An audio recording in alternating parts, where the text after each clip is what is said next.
लंबी छलांग लगाने के लिए कभी कभी दो कदम पीछे भी हटना पड़ता है। लेकिन जीतता तो वही पहलवान है जिसके पास दांव हो। तो क्या इस उपचुनाव में भारतीय जनता पार्टी के पास दांव नहीं थे? देखिए, ये गठबंधन नहीं ठगबंधन है, लुटेरों का संगम है। आजम खान साहब के रहते हुए जुल्म हुआ है। आज वहाँ का मुसलमान वहाँ के जुल्म से आज़ाद हुआ। ये गठबंधन भी बिखरेगा, आप देखना जैसे वक्त नज़दीक आएगा। इन ओवैसी से गठबंधन की बात आई थी, क्यों नहीं इन लोगों ने गठबंधन किया? क्योंकि इनको मुस्लिम वोटर चाहिए, मुस्लिम नेता नहीं चाहिए। मुस्लिम तो इनको एक तेजपात के पत्ते की तरह नज़र आता है, सिर्फ इस्तेमाल के लिए इन लोगों को। नमस्कार, स्वागत है आप सभी का हिंदुस्तान 24 पर और मैं आप सबके साथ विपिन चौधरी। खतौली विधानसभा उपचुनाव में गठबंधन ने बड़ी जीत दर्ज की है। इस उपचुनाव के बाद गठबंधन के भविष्य को लेकर लगातार चर्चाएं हो रही हैं। कुछ लोग कह रहे हैं कि जिस तरीके से इस उपचुनाव में गुर्जर, जाट, मुस्लिम, दलित और त्यागी समाज जुड़ा है तो इसको लेकर गठबंधन का भविष्य बड़ा उज्जवल है। गठबंधन के भविष्य को लेकर ही आज हम बातचीत करेंगे और बातचीत करने के लिए आज हमारे साथ भारतीय जनता पार्टी से जुड़े हुए कारी अबरार जमाल जी हैं। सबसे पहले तो कारी अबरार जमाल जी, मैं हिंदुस्तान 24 पर आपका बहुत बहुत स्वागत करता हूं। बहुत बहुत शुक्रिया आपका। खतौली विधानसभा उपचुनाव में तो गठबंधन ने भारतीय जनता पार्टी की प्रत्याशी राजकुमारी सैनी को बड़ी पटकनी दी है, तो इस हार पर आप क्या कहेंगे? देखिए, चुनाव जो होता है वो एक दंगल के मैदान की तरह होता है। एक पहलवान को जीत मिलती है तो एक पहलवान को हार का सामना करना पड़ता है। और वैसे भी लंबी छलांग लगाने के लिए कभी कभी दो कदम पीछे भी हटना पड़ता है। तो लंबी छलांग से मतलब मेरा 2024 का चुनाव नज़दीक है और भारतीय जनता पार्टी की उसकी तैयारी है। जिस तरीके से आप पहलवानी की बात कर रहे हैं और कुश्ती की बात कर रहे हैं, एक पहलवान जीतता है, एक पहलवान हारता है, लेकिन जीतता तो वही पहलवान है जिसके पास दांव हो। तो क्या इस उपचुनाव में भारतीय जनता पार्टी के पास दांव नहीं थे? भारतीय जनता पार्टी के दांव कितने मजबूत है और कितने अहम हैं, ये भारतीय राजनीति का विपक्ष बहुत अच्छे से समझ चुका है और बहुत अच्छे से जान चुका है। अटल जी ने कभी कहा था, जब अटल जी की सरकार टूट गई थी एक वोट से, अटल जी ने उस वक्त कहा था कि आज कांग्रेस हम पर हंस रही है, लेकिन एक दौर ऐसा आएगा कि भारतीय जनता पार्टी के खिलाफ कांग्रेस और जितने भी उस वक्त के दल होंगे सब इकट्ठे होकर चुनाव लड़ेंगे, लेकिन उस वक्त भी वो भारतीय जनता पार्टी को शिकस्त नहीं दे सकेंगे, और जो आज सच साबित हो रहा है। कारी जी, इस उपचुनाव में यदि हम गुर्जर समाज की बात करें तो गुर्जर समाज भारतीय जनता पार्टी का वोटर था। जाट समाज की यदि हम बात करें तो जाट समाज भारतीय जनता पार्टी का वोटर था। त्यागी समाज की हम बात करें तो त्यागी समाज भारतीय जनता पार्टी का वोटर था। तो ये सब वोटर भारतीय जनता पार्टी को छोड़कर गठबंधन के साथ क्यों जा रहे हैं? देखिए, ये गठबंधन नहीं ठगबंधन है, लुटेरों का संगम है।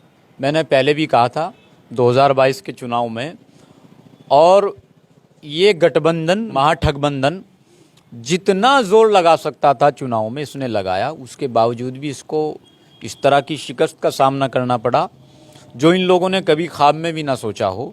और इंशाल्लाह मुझे लगता है 2024 के चुनाव में भी इनकी भारत जोड़ो यात्रा और भारत तोड़ो यात्रा सब इसी ठगबंधन में तब्दील होकर के जनता के सामने इनका चेहरा बेनकाब होगा और इंशाल्लाह फिर से भारतीय जनता पार्टी को बहुमत मिलेगा। उत्तर प्रदेश में अभी 3 उपचुनाव हुए। एक उपचुनाव रामपुर सीट पर हुआ, एक उपचुनाव खतौली में हुआ और एक उपचुनाव मैनपुरी में हुआ। 2 जगह पर गठबंधन को जीत मिली। रामपुर में भी गठबंधन से जुड़े हुए लोगों का ये कहना है कि वहाँ पर भी गठबंधन की जीत होती, लेकिन वहाँ पर प्रशासन ने सख्ती की। बहुत निष्पक्ष चुनाव हुआ है। इन लोगों का काम ये है, नाचना ना आए तो आंगन टेढ़ा बताए। देखिए, रामपुर की जनता समझ चुकी है, जान चुकी है, ख़ास तौर से वहाँ का मुस्लिम समाज। जिस तरह उन लोगों पर सपा सरकार में और दूसरी सरकारों में आज़म खान साहब के रहते हुए जुल्म हुआ है, आज वहाँ का मुसलमान वहाँ के जुल्म से आज़ाद हुआ है। और जिस तरह अंग्रेज़ों ने अपनी चक्की में आटे की तरह सबको पीसा था, इसी तरह आज़म खान साहब ने वहाँ के मुसलमानों को अपने जुल्म से बिल्कुल इस तरह मतलब जो है उनके ऊपर जुल्म हुए हैं कि उनकी कोई सुनवाई, और इस धर्म की आड़ में इन लोगों के ऊपर बहुत सारे जुल्म हुए हैं, जिस वजह से वहाँ का मुस्लिम आज आज़ाद हुआ है। अगर मुस्लिम समाज की हम बात करें तो वो गठबंधन के पक्ष में खड़ा हुआ दिखाई देता है, समाजवादी पार्टी के पक्ष में खड़ा हुआ दिखाई देता है, और अब तो इमरान मसूद कह रहे हैं कि दलित और मुस्लिम गठजोड़। तो ये मुस्लिम समाज भारतीय जनता पार्टी की तरफ आखिर क्यों नहीं जाता?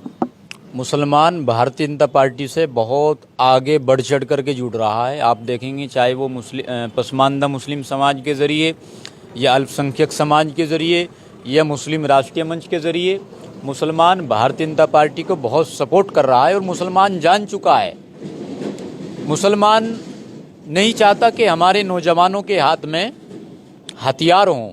मुसलमान चाहता है, जिस तरह माननीय प्रधानमंत्री श्री नरेंद्र मोदी जी ने कहा है कि मैं मुसलमान बच्चों के हाथ में एक हाथ में लैपटॉप और एक हाथ में कुरान देखना चाहता हूं।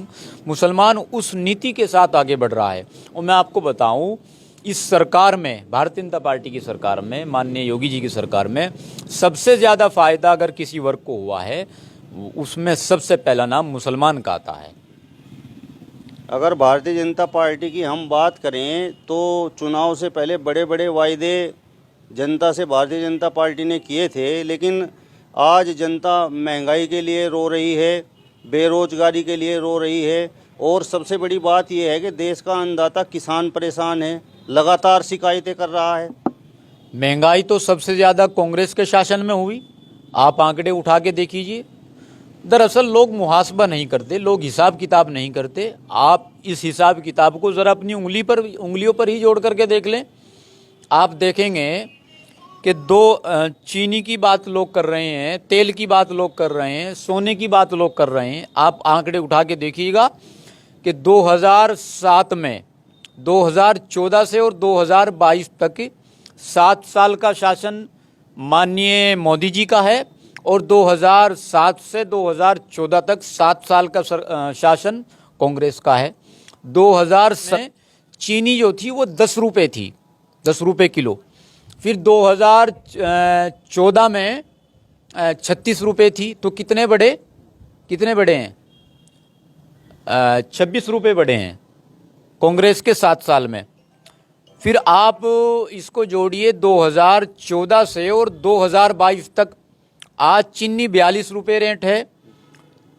तो भारतीय जनता पार्टी के शासन में सिर्फ 10 रुपये बढ़े हैं और कांग्रेस के शासन में 26 रुपये चीनी पर बढ़े हैं। आप आंकड़े उठा के देख लीजिए। आप पेट्रोल देख लीजिए, 2007 में पेट्रोल 42 रुपये बिकता था और 2014 में पेट्रोल 72 रुपये बिकता था। कितने बढ़े? 30 रुपये।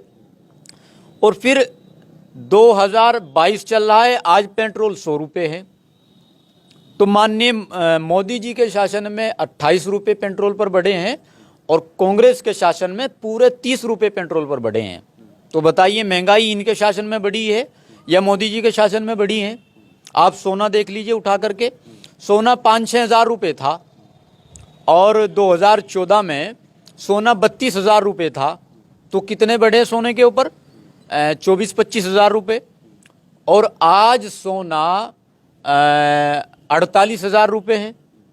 इनके शासन में कम बढ़ा है, उनके शासन में ज़्यादा बढ़ा है। तो हिसाब तो करो, मुहासबा करो, तभी तो समझ में आएगा कि किसके शासन में महंगाई बढ़ी है, किसके में नहीं। कारी जी, अब मेरा आपसे बड़ा महत्वपूर्ण सवाल है, और सवाल ये है कि जिस तरीके से खतौली में, मैनपुरी में गठबंधन प्रत्याशियों ने भारतीय जनता पार्टी को शिकस्त दी है, उसके बाद लगातार गठबंधन से जुड़े हुए लोग ये कह रहे हैं कि गठबंधन का भविष्य बड़ा उज्जवल है। तो आपको क्या नज़र आता है? पहले तो ये प्रधानमंत्री जी का चेहरा सामने लाएं, कहीं ये 2024 के चुनाव में किसके चेहरे पर चुनाव लड़ेंगे। अभी तो उसके लिए भी समझौता नहीं हुआ। ममता जी अलग तैयार हैं, अखिलेश जी अलग तैयार हैं, राहुल जी अलग तैयार हैं, और फिर कांग्रेस में कई चेहरे मौजूद हैं, सपा में कई चेहरे मौजूद हैं, और फिर अलग अलग दूसरे दलों के नेता। तो मुझे लगता है कि ये गठबंधन भी बिखरेगा। आप देखना, जैसे वक्त नज़दीक आएगा इनका गठबंधन ओपी राजभर जी से इन्होंने गठबंधन किया था, वो पाँव नहीं चल पाया। पिछले चुनाव में बसपा से गठबंधन किया था, वो नहीं पाँव चल पाया, और इंशाल्लाह ये भी पाँव नहीं चलेगा। इमरान मसूद तो कह रहे हैं कि दलित और मुस्लिम समाज आपस में जुड़ेगा और भारतीय जनता पार्टी को शिकस्त ही बसपा देगी। इमरान मसूद को तो सहारनपुर की जनता बहुत अच्छे से जान चुकी है, बहुत अच्छे से समझ चुकी है। उनका नाम सुनते हुए उनका तो लोग, उनके सवालों का तो लोग जवाब भी देना पसंद नहीं करते। जिस तरह कल उस दल में थे, आज इस दल में है और परसों किसी और दल में चले जाएंगे। उनके पास भारतीय जनता पार्टी विकल्प बचा है। मैं तो कहता हूं उनको कि वो भारतीय जनता पार्टी ज्वाइन कर लें आकर के। जिस तरीके से आज़ाद समाज पार्टी कहती है कि दलित समाज में हमारी हिस्सेदारी है, बहुजन समाज पार्टी कहती है कि दलित समाज हमारे साथ है, तो दलित समाज की यदि हम बात करें तो भारतीय जनता पार्टी में दलित समाज की क्या स्थिति है? भारतीय जनता पार्टी में दलित समाज को हिस्सेदारी मिल रही है, और जब से दलित समाज भारतीय जनता पार्टी के साथ में जुड़ा है, लगा है और भारतीय जनता पार्टी की सरकार बनाई है, जब से दलित भी और अन्य दल भी, जो पिछड़ा वर्ग हो चाहे ओबीसी वर्ग हो, सारे वर्ग अपने आप को बहुत सुरक्षित महसूस कर रहे हैं। और भारतीय जनता पार्टी में दलित समाज के कई बड़े चेहरे हैं जो उनका नेतृत्व कर रहे हैं। तो 2024 के लोकसभा चुनाव को लेकर और ये जो आने वाला निकाय चुनाव है, इसको लेकर आप क्या कहना चाहेंगे? क्योंकि गठबंधन भी बड़ा दावा कर रहा है और उधर बसपा बड़ा दावा कर रही है, कांग्रेस बड़ा दावा कर रही है।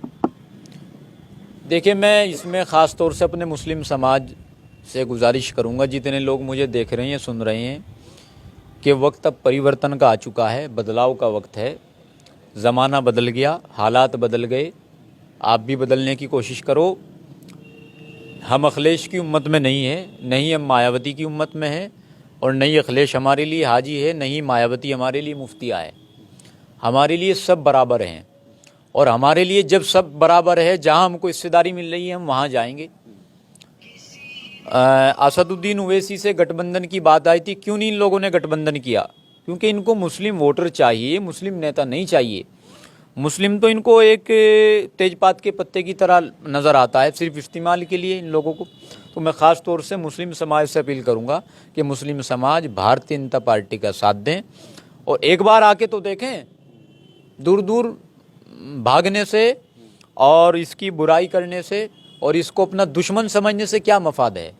कांग्रेस पार्टी ने जिस तरह मुसलमान के अंदर और ख़ास तौर से भारतीय जनता पार्टी के अंदर जो एक खाई पैदा की है, उसको भरने की कोशिश करें मुसलमान, और इंशाल्लाह फिर सब अच्छा होगा। चलिए, तो कारी अबरार जमाल जी को आपने सुना, जिन्होंने बताया है कि गठबंधन का आखिर क्या भविष्य रहने वाला है। फिलहाल इस वीडियो में बस इतना ही। अगली वीडियो में फिर आपसे मुलाकात होगी, तब तक बने रहिए हिंदुस्तान 24 के साथ। नमस्कार।